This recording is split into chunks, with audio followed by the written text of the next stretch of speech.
Before we begin this episode, I'd like to recognize the Harsh Rules Patreon supporters that help make content like this possible. If you'd like to support the channel, head over to patreon.com/harshrules to learn more. And once again, thank you for your support. Another way you can support the channel is by liking and subscribing. Liking a video helps me understand what content is successful with this audience.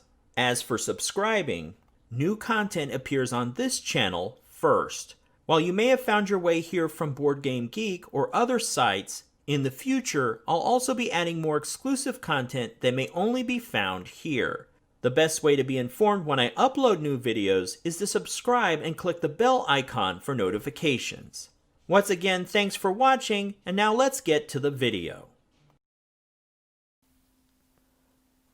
Welcome back to Harsh Rules. This has been Harsh. So today we're going to be taking a look at the Fast Action Battle Game series. And this is the first volume in the series, The Bulge. It was designed by Rick Young and released by GMT Games. This is the first volume in the series that takes place during the Battle of the Bulge. The second game in the series is Sicily, also by Rick Young, and this is a World War II game as well. The third game in the series is Golan 73, which is designed by Michael Gustafson and Rick Young. And this is a big departure from the series because it takes place during the Arab-Israeli War in the 70s. So you've got modern units, or, well, not really modern, late 20th century game as opposed to the other games which take place in the 40s. And then there's an upcoming game, and that is for Crusader, which is hopefully coming out this year. That's Mike Gustafson on his own, and that is a North Africa World War II game, so the series is going back to World War II for the latest entry. The great thing about the Fast Action Battle series is that each game follows a series rulebook. Therefore, once you learn the rules, you can play any game in the series. All you need to do is reference the playbook to see any rules exceptions or additional rules you need to play that particular entry. But what is a fast action battle game? And I think that's when you see that, you get excited. I got excited. You're like, all right, well, is this going to be a quick play? Like, how does this work? So let's take a look at the Bulge. I'll set it up and you can see what it looks like and I'll explain. Okay, so this is the Bulge when it's set up. So you can see the left side is pretty empty, but then bam, there is all the units on the right side of the map. So, and then farther along, we also have, all the boxes and tracks and things that are associated with just about any war game. So let's focus in here on the map, and here is the front line, as it were. The green units are represented by the U.S., and the gray units are the Germans.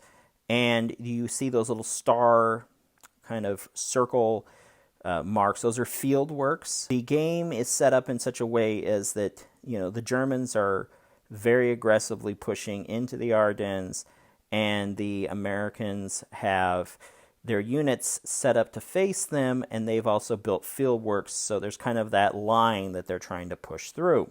Now, what makes this game a fast action battle game? Because originally when people hear that, they're thinking, oh, so this is going to play like Commands and Colors? No, not exactly. This game takes about 4 hours to play.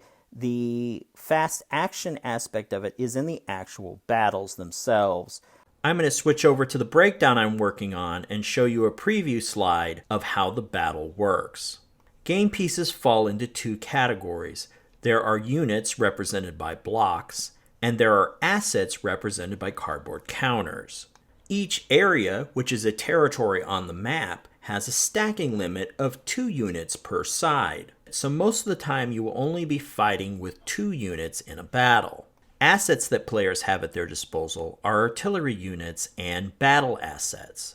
Battle assets are essentially weaker strength military forces. The rules for resolving combat are fairly simple. I'm developing this battle diagram to expedite the learning process. Following the steps at the bottom of the screen, first the defender can play a special action block if they have it, which allows them to reinforce or retreat. Then, both players will commit assets, first the attacker and then the defender. This is where they decide how much artillery or battle assets they want to add to the force that's conducting combat. The attacker can have up to 2 artillery assets, and the defender can have up to 1. This is a block war game, so up to this point, neither side has seen the strength of the units that are in the hex they're contesting. So the next step is to declare a point unit. First the defender, then the attacker will identify which of their 2 blocks will be the forward-facing unit. Then both players will reveal their units simultaneously. After that, players will conduct artillery fire. First, the attacker, if they've assigned up to 2 artillery assets, may fire. Combat in this game is very simple. Everything is based on a 10-sided die. The base success number on a die roll is 5. Therefore, a 1 through 5 is a successful hit, and a 6 through 10 is a failure or a miss. There are a few modifiers that may change the base success number, such as whether the unit is an armor unit or an infantry unit, the presence of field works, troop quality, and level of defensive terrain. But a 1 is always a hit, and a 0 or a 10 is always a miss. Therefore, the attacker rolls 1 die for each artillery asset, and then the defender rolls 1 die if they've assigned an artillery asset. These hits are then assigned to the point unit first. You'll notice that the defender has fieldworks in place, so the hit is assigned to the fieldworks first on the defender's side. It only takes 1 hit to remove the fieldworks. The next hit would be assigned to the point unit on the defender's side. After that, ground fire takes place between the units and any battle assets in the conflict. Once again, it follows the same base number on the 10-sided dice, and any modifiers are applied. This game tends to favor the defender in combat. For example, terrain benefits the defender. The attacker must modify their attack roll based on the type of terrain in that area. Each side's attack and defense is also modified by the troop quality of their units. It's also important to note that modifiers don't affect the die result, they affect the success number. Therefore, a -2 would lower the success number from a 5 to a 3. So a successful roll can now only be attained on a 1 through a 3. Now, these slides are just rough drafts, and I've also glossed over a lot of details in some of these steps, such as retreat options and so on. However, hopefully you can see that the Fast Action Battle series has focused its combat mechanics to make it quick to play.